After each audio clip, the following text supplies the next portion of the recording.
আজকে আমি ডিমের ডালনা বানালাম। চলো দেখি কী করে বানালাম। আজকে আমি ডিমের ডালনা বানাবো। ডিমকে সেদ্ধ করে আমি পিস করে নিয়েছি, ছোটো করে পিস করে নিয়েছি। আর এদিকে আলুকে আমি সেদ্ধ করে কেটে নিয়েছি, আলুটা সেদ্ধ আছে।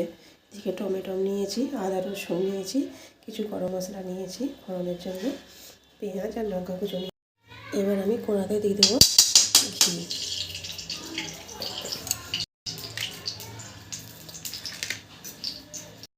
ঘিটা হয়ে গেছে, এটা গরম মশলাগুলো দিয়ে দেবো ফোড়নটা।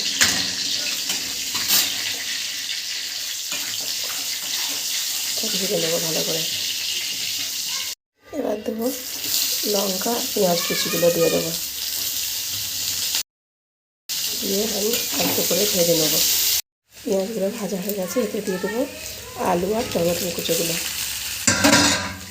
আর দিয়ে দেবো রসুন আদাটা।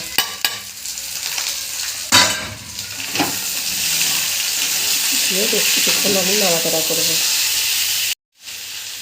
বেশ কিছুক্ষণ নাড়াচাড়া হয়ে গেছে, এবার দিয়ে দেবো নুন, লঙ্কা গুঁড়ো, হলুদ গুঁড়ো আর জিরে গুঁড়ো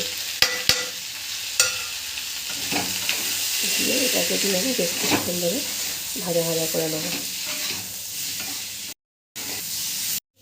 আমি এটাকে বেশ কিছুক্ষণ ধরে নাড়াচাড়া করেছি, টমেটোগুলো আমার নরম হয়ে গেছে।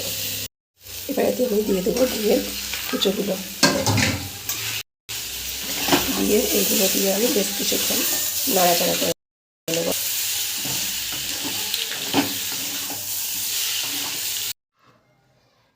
আমি বেশ কিছুক্ষণ নাড়াচাড়া করে এটা নামিয়ে নিয়েছি, আর উপর দিয়ে আমি ছড়িয়ে দিয়েছি কিছু ধনিয়া পাতা। আমার এটা রেডি হয়ে গেছে।